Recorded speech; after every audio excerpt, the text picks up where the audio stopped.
अस्सलाम वालेकुम, welcome to the second class. First class असी 1.1 एक्सरसाइज ते कयोसीं। अॼु जो जेको सेकंड क्लास आहे उहो 1.2 एक्सरसाइज ते हूंदो ऐं 1.2 एक्सरसाइज यानी ही चैप्टर अॼु असां कंप्लीट कंदासीं ऐं हिन चैप्टर जे अंदरि असां कुझु कॉन्सेप्ट्स सिखंदासीं ऐं आख़िर में असां एक्सरसाइज ते थोरो डिस्कस कंदासीं। सो स्टार्ट कयूं पिया पंहिंजो अॼु जो क्लास। असां पहिरियों फाइनाइट सेट खे डिफाइन कंदासीं, उन खां पोइ इनफाइनाइट खे डिफाइन कंदासीं। फाइनाइट सेट छाखे चइबो आहे? A set which has limited number of elements is called finite set. असां अगरि इहो कॉन्सेप्ट वठूं त अहिड़ो सेट जंहिंजे अंदरि लिमिटेड मेंबर हुजनि, लिमिटेड एलिमेंट्स हुजनि। जीअं मतिलबु मां एग्ज़ाम्पल खयों आहे सेट ए, उन जे अंदरि आहे 2, 4, 6 इहे 3 एलिमेंट्स आहिनि, वधीक हिन में के बि एलिमेंट्स कोन्हनि के, त इहो हिकु लिमिटेड सेट आहे। लिमिटेड सेट खे असां फाइनाइट सेट कोठींदा आहियूं। उन खां बाद आहे इनफाइनाइट सेट। हाणे फाइनाइट सेट जे उपतड़ हूंदो आहे इनफाइनाइट सेट। हाणे इनफाइनाइट सेट छा? यानी जंहिंमें लामहदूद मेंबर्स हुजनि। जीअं मां हिकिड़ो एग्ज़ाम्पल तव्हांजे अॻियां खयों आहे, सेट ई आहे, उन में 1, 3, 5, 7 ऐं डॉट डॉट डॉट आहे, मीन्स इहो इनफाइनाइट आहे, हलंदो हले थो सेट। त अहिड़े क़िस्म जे सेट खे असीं इनफाइनाइट सेट चवंदा आहियूं। उन खां बाद में अचे थो एम्प्टी सेट, जंहिंखे नल या वुड सेट बि चइबो आहे। त हाणे एम्प्टी सेट कहिड़ो हूंदो? जंहिंजे अंदरि कोई बि एलिमेंट न हुजे। मिसाल जी डेफिनेशन कीअं आहे? A set which has no element is called an empty or null or void set. It is denoted by this symbol or this. त हिननि सिंबल्स जी मदद सां असां इन खे डिनोट कंदा आहियूं ऐं इन खे इन तरीक़े सां लिखंदा आहियूं। इन खे असां एम्प्टी सेट चवंदा आहियूं। एम्प्टी सेट हिकु त उन जे अंदरि के एलिमेंट्स न हुजनि, ॿिए नंबर ते एम्प्टी सेट उन खे चइबो आहे जेको जुमिलो लिखियलु हुजे पर उहो कोई माना या मतिलबु न रखे। मिसाल, इंग्लिश अल्फ़ाबेट जे ज़ेड खां बाद में ईंदड़ लेटर्स जो सेट। हाणे इहो बि ख़ाली सेट थींदो, छो त असांखे ख़बर आहे त ज़ेड खां बाद में कोई बि लेटर जेको आहे सो ABC में असांखे नाहे मिलियल ऐं न हूंदो आहे।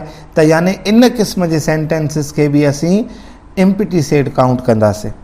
उन खां बाद में आहे सिंगलटन सेट। हाणे सिंगलटन सेट पंहिंजे लफ़्ज़ मों ई वाज़िब आहे त अहिड़ो सेट जंहिंजे अंदरि सिंगल मेंबर हुजे। जीअं मां एग्ज़ाम्पल्स कुझु लिखियल आहिनि हेठों। P सेट आहे जंहिंजे अंदरि 8 हिकिड़ो एलिमेंट आहे, Q जे अंदरि A आहे। अहिड़े तरीक़े सां असां अहिड़नि सेटनि खे सिंगलटन सेट्स चवंदा आहियूं जंहिंजे अंदरि सिंगल हिकिड़ो एलिमेंट हुजे। ऐं यादि रखो त अहिड़े क़िस्म जा सुवाल असांखे मतिलबु अची सघनि था टेस्ट में, त सिंगलटन या एम्प्टी सेट खे बि असांजे अंदरि फेर घेर थी सघे थी सवाल में। उन खां बाद में आहे इक्वल सेट। हाणे इक्वल सेट छा खे चवंदा आहियूं? जे हिते तव्हां जेको डेफिनेशन लिखियलु आहे, 2 sets A and B are called equal sets if they have all elements same. त मां तव्हांखे हिन जो थोरो कॉन्सेप्ट क्लियर कराईंदो हलां त अहिड़ा 2 सेट इक्वल सॾिबा जॾहिं उन जे अंदरि एलिमेंट्स बि साॻा हुजनि ऐं एलिमेंट्स जो तइदाद बि साॻियो हुजे। जीअं अगरि मां तव्हांजे साम्हूं हिकिड़ो एग्ज़ाम्पल लिखां पियो त B सेट आहे जंहिंजे अंदरि एलिमेंट आहिनि X, Y, Z ऐं F सेट आहे जंहिंजे अंदरि एलिमेंट आहिनि Y, Z, X। त असां अॻ में बि पढ़ियो आहे त तरतीब मैटर न कंदी आहे, किथे बि हुजे। हाणे ॾिसो, एलिमेंट्स साॻा अथसि ऐं तइदाद बि साॻियो अथसि। इन क़िस्म जे सेट्स खे असीं इक्वल सेट सॾींदा आहियूं ऐं इक्वल जी निशानी बि असांखे ज़हन में रखणी आहे त हीअ इक्वल जी निशानी आहे। उन खां बाद में आहे इक्विवेलेंट सेट्स। इक्विवेलेंट सेट्स खे असांखे थोरो कॉन्सेप्ट क्लियर करिणो पवंदो इक्वल ऐं इक्विवेलेंट जे विच में। त इक्विवेलेंट सेट उहो हूंदो आहे जंहिंजो तइदाद हिकु जेतिरो हुजे, एलिमेंट्स डिफरेंट हुजनि। छा चयोसीं असां? त तइदाद हिकु जेतिरो हुजे ऐं एलिमेंट्स डिफरेंट हुजनि। जीअं हिकिड़ो मिसाल खणूं पिया असां, सेट D आहे AEIOU। हाणे इन जे अंदरि 5 एलिमेंट्स आहिनि, 5 मेंबर आहिनि। ऐं सेट E खणूं था जंहिंमें 2, 4, 6, 8, 10। हाणे इन जे अंदरि बि असांजा 5 एलिमेंट्स आहिनि। हाणे इहे ॿई पाण में इक्विवेलेंट सेट थींदा, छो त हिन जो तइदाद हिकु जेतिरो आहे पर एलिमेंट्स हिकु जहिड़ा न हुजनि। अहिड़े खे असां इक्विवेलेंट सेट चवंदा आहियूं। ऐं हीअ जेको आहे सो इक्विवेलेंट जी निशानी आहे, इहा असांखे ज़हन में रखणी आहे। ऐं ॿी ॻाल्हि असांखे इहा ज़हन में रखणु खपे त कॾहिं कॾहिं असांखे टेस्ट में अहिड़ो स्टेटमेंट अची सघे थो। मिसाल त चए थो त all equal sets are also equivalent sets. जेके सभु इक्वल सेट हूंदा आहिनि उहे इक्विवेलेंट बि हूंदा आहिनि, छो त उन्हनि जो तइदादु हिकु जेतिरो हूंदो आहे। But all equivalent sets may not be equal sets, छो त असां पढ़ियोसीं त इक्वल सेट उहो हूंदो आहे जंहिंजे अंदरि एलिमेंट्स बि साॻा हुजनि ऐं हिकु जेतिरा हुजनि। इक्विवेलेंट में छा हूंदो आहे त हिकु जेतिरा हुजनि ऐं डिफरेंट हुजनि।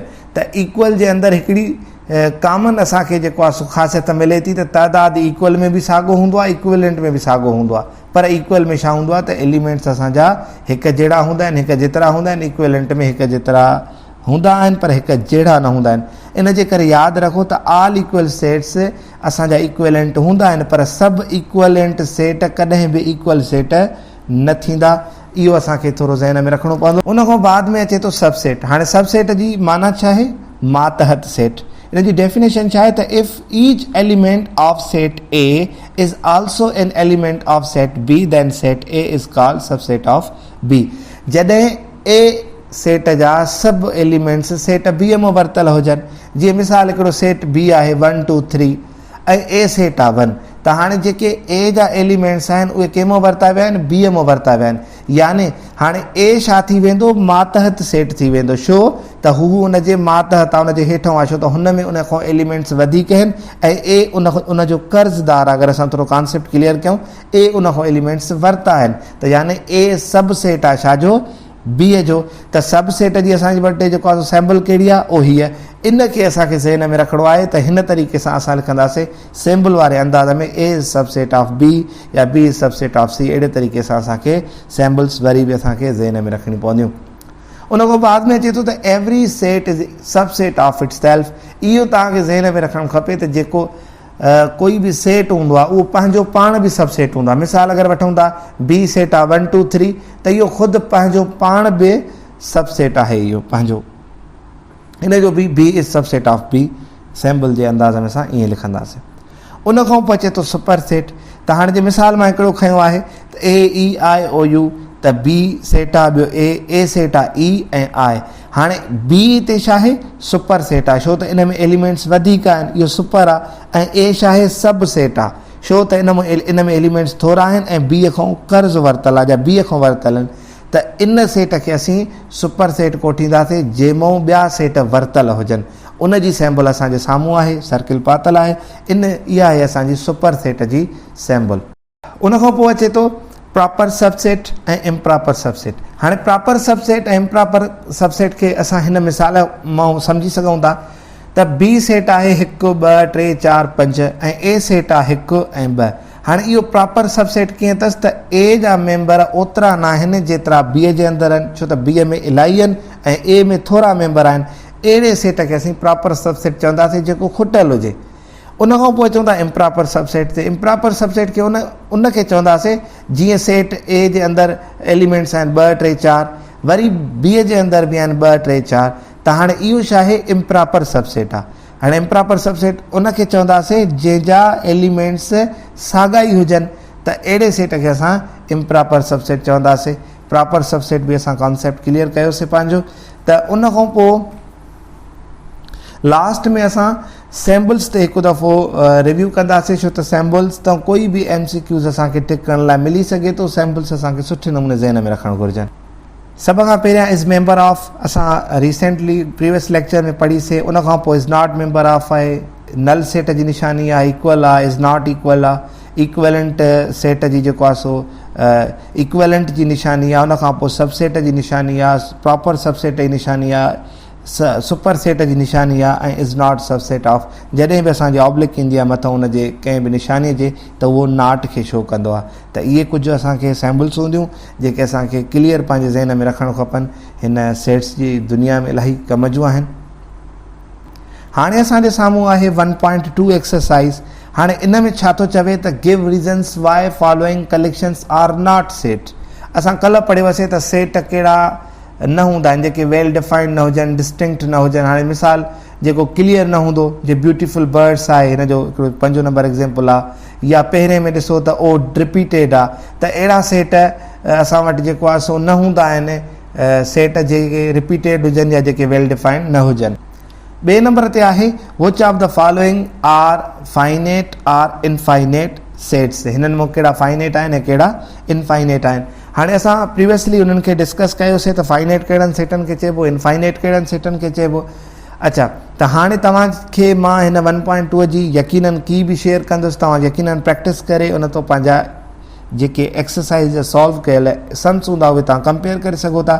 त अहिड़े तरीक़े सां तव्हां हिन एक्सरसाइज़ खे बि सॉल्व कंदव। थर्ड वन आहे त which of the following are empty sets. असां डिस्कस कयोसीं त एम्प्टी सेट उहो हूंदो आहे जेको अहिड़ो जुमिलो हुजे जेको सच न हुजे, उहो एम्प्टी हूंदो आहे। जीअं तव्हांखे मां ॿुधायमि त ज़ेड खां बाद में जेके अखर अचनि था उन्हनि जो सेट, ज़ेड खां बाद में कोई ABC में अखर ई कोन्हनि, के लेटर्स ई कोन्हनि, त अहिड़ा सेट बि जेको आहे सो एम्प्टी हूंदा। त इन्हनि में तव्हांखे जेको आहे सो ॿुधाइणो आहे त एम्प्टी कहिड़ा आहिनि ऐं एम्प्टी कहिड़ा न आहिनि। त चौथो नंबर आहे त which pair of the following are equal sets. हिननि मां इक्वल सेट्स कहिड़ा आहिनि। इक्वल सेट्स खे बि असां सुठे नमूने डिस्कस कयोसीं त जंहिंजो तइदादु हिकु जेतिरो हुजे ऐं जंहिंजा एलिमेंट्स हिकु जहिड़ा हुजनि, उहे इक्वल सेट्स हूंदा आहिनि। त असांखे हिननि मां उहे ॿुधाइणा आहिनि त इक्वल सेट्स कहिड़ा आहिनि। उनखां बाद में 5 नंबर ते आहे त कहिड़ा इक्विवेलेंट सेट्स आहिनि। हाणे इक्विवेलेंट सेट्स जो बि असां ॿुधायोसीं त जंहिंजे अंदरि तइदादु हिकु जेतिरो हुजे। उनखां पोइ त चवे त which of the following statements are true or false. ॿुधायो त हेठियां मां कहिड़ो स्टेटमेंट ग़लति आहे या सही आहे। की बि तव्हां सां शेयर कबी, पर तव्हां पढ़ी करे हिननि खे यकीनन थोरो क्लियर कंदव।